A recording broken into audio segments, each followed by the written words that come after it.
Di sebuah kota kecil, hiduplah seorang pria sederhana bernama Rahmat. Setiap malam, ia berjualan angkringan di pinggir jalan. Dari hasil jualannya, Rahmat berusaha mencukupi kebutuhan istri dan anak-anaknya. Namun, di balik senyum ramahnya, Rahmat menyimpan beban berat. Ia memiliki hutang cukup besar. Dulu, untuk memulai usaha angkringannya, Rahmat meminjam uang. Sayangnya, usahanya sempat sepi, sehingga hutang semakin menumpuk. Malam-malamnya sering ia habiskan dengan gelisah, memikirkan bagaimana cara membayar. Sampai suatu hari, Rahmat tersadar. Ia berkata pada dirinya sendiri, "Kalau aku hanya terus mengeluh, hutang ini tidak akan pernah hilang. Aku harus mulai dari langkah kecil." Sejak saat itu, Rahmat mulai berubah. Ia mencatat setiap rupiah yang masuk dari hasil jualan, lalu membaginya ke dalam 3 kantong, untuk kebutuhan rumah, untuk membayar hutang, dan untuk sedekah meskipun hanya sedikit. Ia pun berhenti hidup boros, tidak lagi membeli barang yang tidak penting, tidak lagi nongkrong berjam-jam. Semua tenaganya dicurahkan untuk bekerja.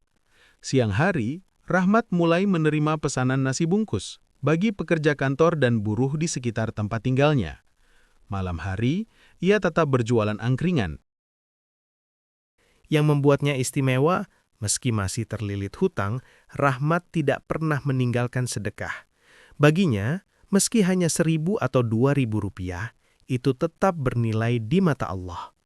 Setiap selesai sholat, ia berdoa dengan penuh harap, "Ya Allah, cukupkan aku dengan rezeki halal-Mu. Jauhkan aku dari yang haram, dan lunaskanlah hutang-hutangku dengan kemurahan-Mu." Bulan demi bulan, hutangnya mulai berkurang. Hingga suatu malam, seorang pelanggan tetap datang lagi ke angkringannya. Pria itu ternyata seorang pemilik toko sembako besar. Ia melihat kerja keras Rahmat yang tak kenal lelah, lalu menawarkannya kerjasama, memasok bahan baku dengan harga murah dan pembayaran yang lebih ringan. Rezeki Rahmat pun semakin lancar.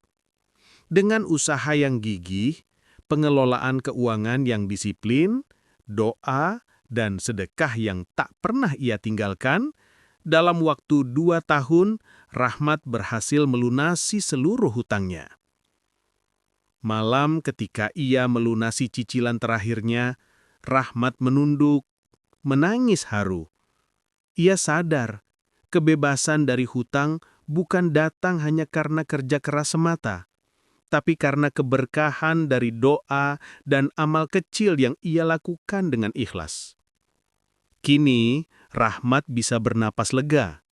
Ia bukan hanya seorang tukang angkringan, tapi seorang ayah dan suami yang berhasil menunjukkan arti perjuangan, kesabaran, dan keberkahan rezeki.